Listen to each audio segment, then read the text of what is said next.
Hey folks, it's middle of the day Tuesday, 1:30, and when we have these slow days, I don't watch these 1 minute charts. I'm out scouring around, and I'm looking at QQQ, and you don't tend to see very large position taking on QQQ on a daily basis.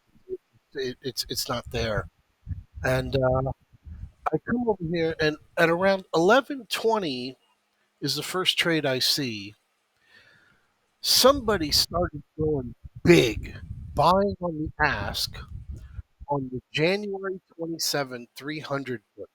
Now, QQQ, I'll pull the chart up in a minute. We're at 270. So these are deep in the money. But when I go through it, I was starting to go through it and scroll through it and look through the times. And then, I said, you know what? There's nobody else who's going to be out here buying this. So I come over to January 27th. I go through the chain and I'm scrolling down to 300. And here we are at 300, and there's 20,000 of these. Right now, just quick math, really quick. 20,000 times $3,000 a contract at 30 bucks. That's a $60 million short. That's the kind of thing that gets you a short squeeze. When you see that, and you come over and look at, well, pull up a better chart. Here's our QQQ. We're looking just at the 1 hour chart, and we can already see, we have that volume profile up here in this 280 range.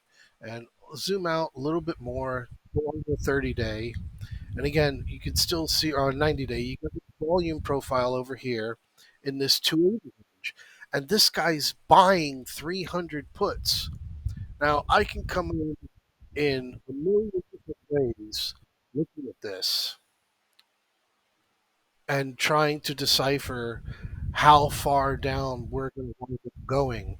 But you see over here, you've got your June lows or your September lows from 2020, and you've got your lows over here.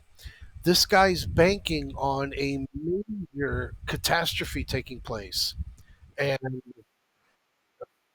since this is a virgin chart, don't have any lines drawn on it, we just want to come around and look in any way, shape, or form. This guy's looking for something wild like that, like 196. I don't have those kind of bearish drawings. Instead, what we've got right here where we've got our 1, 2, this was our 3, this was our 4, and here was our 5. That was our 5 and our bottom, and all that we're doing here is just kind of running a flat. But this guy is definitely taking an extremely bearish position over here on this QQQ. And again, come down, look, you're down into your September CPI gap. Come into a change over here. Look over here on the NDX on the daily. I know there's a lot of lines on this. Oh, thank God there's not.